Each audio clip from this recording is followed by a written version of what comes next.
friends! Welcome back to our channel if you've seen our videos before, and if you're new, my name is Abby, and today I'm doing an exciting book haul for you.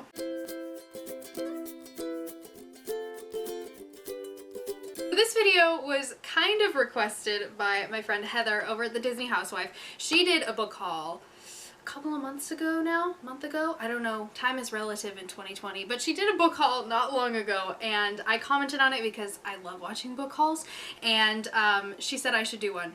So here it is, Heather. I'm doing a book haul. So these are the books pretty much from the second half of 2020.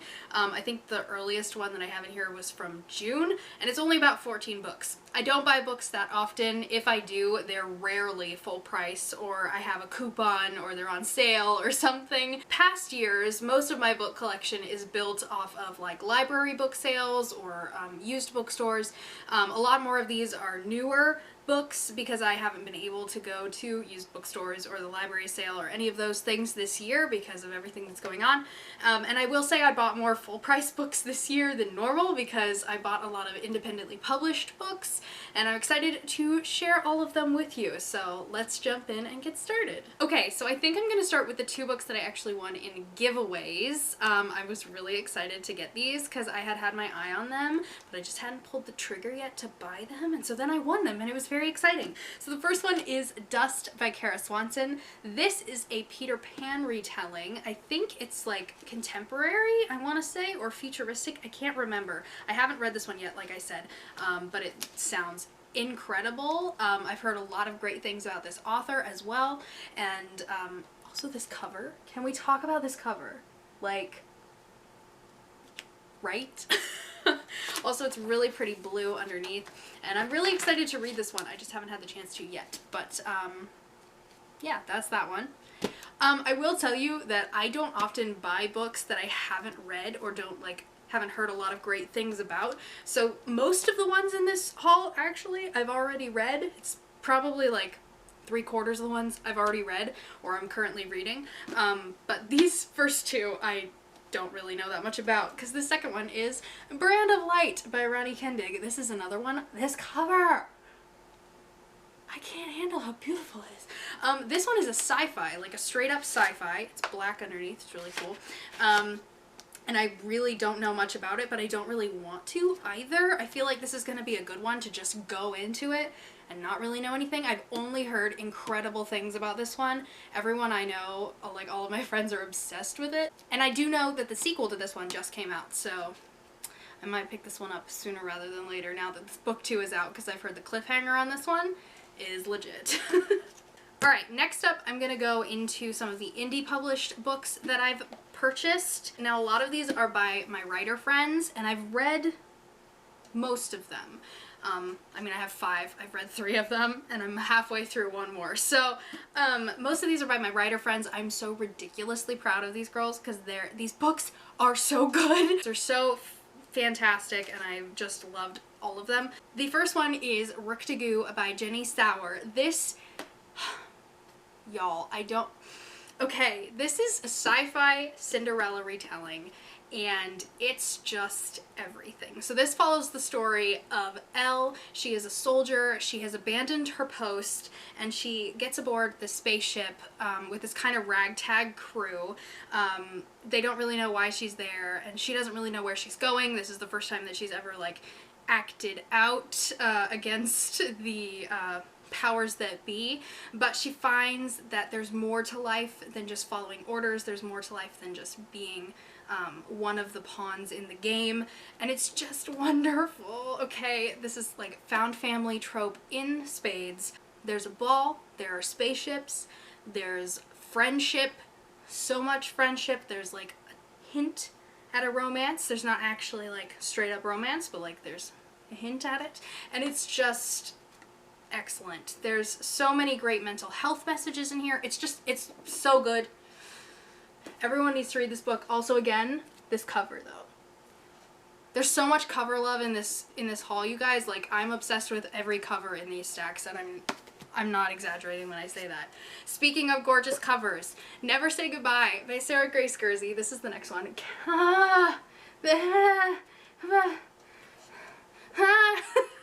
This is a shorter one, but this is a romance. This follows Tyler and Olivia. Tyler is a single dad, he's a paramedic, and Olivia is a bookstore owner, and the two of them meet through mutual friends and kind of develop a friendship and then maybe something more. This is just so powerful. The messages in here, the faith content is so good if you love a good Christian romance. I can't recommend Sarah Grace Guersey enough, honestly. They're just excellent. Excellent books, excellent stories. This is actually her second book, and I don't have the first one, but this one was on a really good Amazon deal, so I bought it because I had read it in ebook form before this, but I was like, I need the paperback on my shelves, so I bought this one. And I love it. I feel like I'm talking really fast, but I don't want this video to be a million years long, so the next two books that I bought are Prince of Shadow and Ash and Staff of Nightfall. This is books 1 and 2 in the Mercenary and the Mage duology by Selena R. Gonzalez. I've read this one. I haven't read this one yet because I haven't quite emotionally recovered from this one, but I absolutely adored this book. So this follows the story of Adelaide and Regulus. Adelaide is just like a merchant's daughter. She's like pretty well off. Her family is fairly well off. She actually can perform magic, and magic is kind of hush-hush in this world. And then Regulus used to be a mercenary. He was the illegitimate son of a lord in this country, and when his father died, he inherited the title, so he doesn't have to be a mercenary anymore. But he's also bound to this prince of Shadow and Ash, this evil sorcerer. And it's part high fantasy, epic fantasy, and it's part just adorable, feel-good romance, and it's just wonderful. So I have yet to read the second one, like I said, but I did buy them both when this one was on a really good deal on Amazon. So I highly recommend these. There's also prequel novellas, and the second set of novellas just came out, so if you love epic fantasy, these I highly recommend. Also, because we're talking gorgeous covers, like, can you even? The cover game in books these days is just next level. It's next level. The last independently published book I ordered, I bought from the author, and this is The Anamnesis by Adelaide Thorne. This is book 3 in her Whitewashed trilogy. I am just obsessed with this trilogy. This book's been out for like a year now. I do own the Kindle book. I haven't finished it. I started it last year because I don't want the series to end, so I've been putting it off. If you love sci-fi, if you love superhero stories, if you love like metahumans, secret societies, swoon-worthy leads, if you love books that are gonna take your mind and think you're going one way and then just jerk to the right and go a completely different direction, and it's so mind-twisty and mind-bending. They're incredibly well written, and I am obsessed with this world, these characters, and I need to finish this book, but like I don't want to leave it. I don't want it to end. But yes, so the first book is called The Trace, and it follows the story of Ella, who one day wakes up and discovers that she has essentially superpowers and doesn't really know what happened, why, and she is introduced to this world behind our own, essentially, that's going on underneath, you know, in the background, in the shadows or whatever, of these fights of the metahumans against the grifters, and it's so good. And I know it sounds kind of cheesy, but it's not at all. It's so excellent, and it's just wonderfully done, and I'm so glad I have the full trilogy now. This is the last one I needed, and I'm really happy I have this on my shelves, but I'm really sad that I don't want it to end. And again, this cover though, and it looks so good with the other ones too. Oof. Okay, next up I'm going to talk about this series of 4 books. No, they do not match. No, I honestly do not care. I know some people have a lot of issues if like their books don't match, or like if they buy a series and they're all different editions and different sizes and different stuff. I really don't care. I just really needed to own these books. So these are the Mo and Dale Mysteries series by Sheila Turnage. If you don't know, I read a lot of middle grade books, which are like for ages 12 and up. I just find that there's still excellent stories to be found there, and a lot of the time it avoids maybe some of the content that I don't really care to read about, because they can get a little, you know, adult books can get a little heavier. And so these were such a delightful surprise. So this is the first one. This is 3 Times Lucky. It was a Newbery Honor winner, and this book, this series is just delightful. I've read the first 2, so I've read 3 Times Lucky and I've read The Ghosts of Tupelo Landing, but I still have to go The Odds of Getting Even and The Law of Finders Keepers. And I'm kind of already sad about having read all of these for the first time. Like, it's that feeling, I don't know if any of you other book lovers do this, but like when you read a new favorite series and you can tell it's going to be a favorite, and knowing that you're only going to get to read it for the first time once is kind of a bittersweet feeling. That kind of sounds crazy, but let me know if you do that too. But anyway, this is 3 Times Lucky. This series and this particular book, essentially these are middle grade murder mysteries, or just mysteries in general. The first one is a murder mystery. And this follows 12-year-old Moses LeBeau, Miss Moses LeBeau, and her best friend, Dale Earnhardt Johnson III. And Mo and Dale start the Desperado Detective Agency when one of the men in their town is found murdered. And listen, I love middle grade.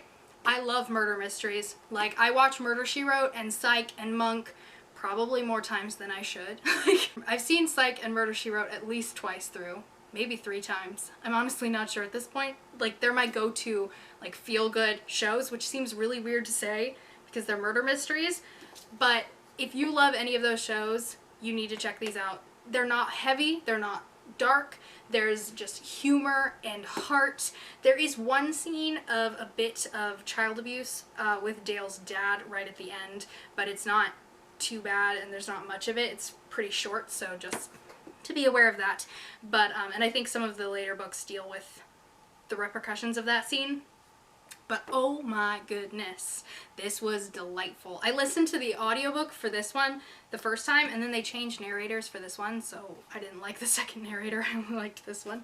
But this one is a ghost story, and it was perfect. I read it in October, and it was perfect right before Halloween. But they're just like adorable, sweet little mysteries. I can't wait to check out the last 2. I had to buy them. I needed to have them in my collection. And I want to like go through, I've started doing this thing where with my favorite books, right now it's just Narnia is the only ones that I've done it with, but I want to do it with more, where I go through and like underline all of my favorite bits and like my favorite lines, and these are definitely ones I want to do that with. So if you're interested in a middle grade mystery, I highly recommend these. Alright, the next book that I have, I bought at Barnes & Noble. This was one of my favorite books of 2019. So you might notice a theme. I don't really buy books unless I've read them before or unless they're a really good deal. So usually I read a lot of books from the library on audiobook, on ebook, that I rent from our local library because we have an amazing local library system. So if I really love that book, I will go out and buy it and add it to my collection, which was the case with this one. This is Lovely War by Julie Berry. If you're a historical fiction fan, you need to check this baby out. So this was one of the most beautiful, heart-wrenching and heartwarming at the same time stories. It's a pretty cool concept. Essentially, the Greek goddess Aphrodite is telling Hephaestus the story of these 2 love stories that happened during World War I. So we've got Hazel and James, and then Aubrey and Colette. They're 4 characters that I just fell in love with. I think they're just beautifully told. Each part of the story is told from the perspective of a different god. Essentially, it's a different god telling what happened, which is really interesting because it kind of gives the same situations from like a different perspective and a different way of thinking. It's really cool. So there's Aphrodite, Ares, Hades, and Apollo, I think, are the 4 that tell the story. But it's a love story, it's a war story, it's moving, and it's beautiful. There is some language and obviously some heavier topics in here because it is a war story, but it's genuinely such a wonderful book. Also, this paperback, so floppy and wonderful. That's just a side note. And again, this cover, like, the cover game is insane. Speaking of beautiful covers, this is the next one I want to talk about. This was the reason I went to Barnes & Noble and I picked up Lovely War while I was there, but I had to have Piranesi by Susanna Clarke. So earlier this year, like in January, I think I finished it in April. It took me 4 months to get through Jonathan Strange and Mr. Norrell, which is Susanna Clarke's like most well-known work, and it was beautiful and wonderful, and it's one of my favorite books of all time now. So when this one came out in, I think, September, I had to get it. I needed to read it. I needed to know what it was about. I was expecting it to be a chunker, because Jonathan Strange and Mr. Norrell is like 800 pages. It's not. It's actually really short. It's not even 300 pages, I think. But wow. I have a lot of mixed emotions about this one. I did read it. It took me not long at all because, like I said, it's not long. But this is one of the most mind-bending, twisting, what the heck is happening kind of books ever. Unreliable narrator, all of those things. I don't want to say too much because everyone that I've seen recommend this, and I would agree, says to go into it, don't know anything. Don't think, don't read the synopsis. Don't wonder about it, just go into it. This is about a guy who lives in a house and he doesn't know how he got there. And his friends are birds. And that's all I'm gonna say. His friends are birds and statues. And that's all I'm gonna say. That's all I want you to know. If you're interested in reading this, I would recommend it. It does have some adult language, so just to prepare you. I was not prepared. I did not see that coming. I was like, oh. Because Jonathan Strange and Mr. Norrell didn't, so it kind of like caught me off guard. But yeah. This is one of the most beautiful physical books I've ever seen in my life. First of all, this cover. Secondly, okay, we gotta get into this. So the end papers are really cool. They're weird, but they're really nice. But the coolest part, if you take the dust jacket all the way off and you do this, can you see that? How cool is that? Which is why this is one of very few books I've ever bought full price. It was 26 bucks. I would never, ever buy a book for that much. But I needed to have this one in my collection. I was like, even if I don't really like it, and I did like it a lot. It's not like one of my favorite books ever, but I did really enjoy it. But this book is just, it's stunning. It's so pretty. And the very last book, we've made it officially to the end of 2020. In fact, I bought this like a week ago when I'm filming this. It's Little Women. So this is Little Women by Louise May Alcott. I love this edition, by the way. This is like the Puffin Classics edition. It's a chunky little book. No one prepared me for that. I've actually never read this until now. I'm currently reading it. I'm about that far through. So floppy. It's so floppy and wonderful. But I've been listening to the audiobook, and I did have a physical edition of this that was my grandmother's from like the 60s, and it was kind of falling apart and like the binding was cracking, so it was scaring me. I didn't want to like read out of it because it was old and I didn't want it to fall apart in my hands. So I went ahead and I bought a cheap paperback. I mean, it's not cheap as in like bad quality, it's cheap as in like it wasn't much money to pay for it. And I actually really like it. I really like this edition. It's like a short little book. Does it match Piranesi? No, Piranesi's even taller than it. But it's really cute and like square. It's like a nice little tome. I think it's really sweet. Yeah, so as of when I'm filming this, I'm about halfway through and I'm really enjoying it a lot. If you don't know the story of Little Women, I don't know where you've been, but even I know the story. I've seen like every adaptation, I think, or a lot of them anyway. But I've never actually read the book. So I figured it was about time. Some of my friends were hosting a read-along, and I was like, I'm gonna do it. I'm gonna read Little Women. And I'm glad I am, because I'm really, really liking it. So I knew, partially because I just wanted to be able to read along with the audiobook, but partially because I know I'm gonna want this in my collection just from the first half. I'm already really enjoying it so much. So yeah, that's the last book I had to share with you. Like I said, I don't actually buy that many books. I know this seems like a lot, but this is cumulative for basically the whole year. I think there's only a few other books that I bought or received or whatever at the beginning of the year, but I think some of them, at least, I've already shared on this channel via like book clubs or whatever. One of them was the book swap and that kind of stuff.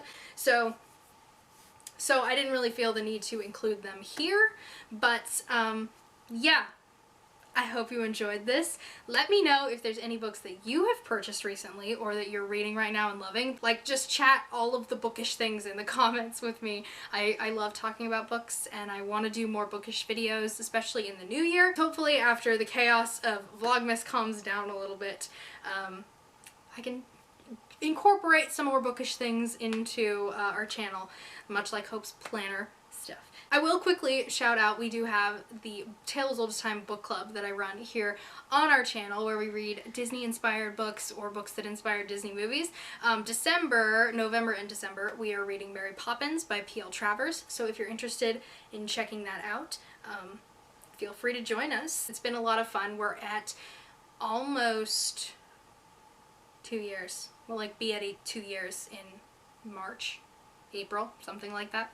Anyway, we have a lot of fun, and if you want to join us, I will link the Facebook group down in the description so that you can come and chat all the things bookish with us. That is all I have for you guys today. Thank you so much for watching. If you liked this, please give it a thumbs up, subscribe down below for more Disney magic, and hit the notification bell so that you don't miss any future videos from us, and I will see you next time.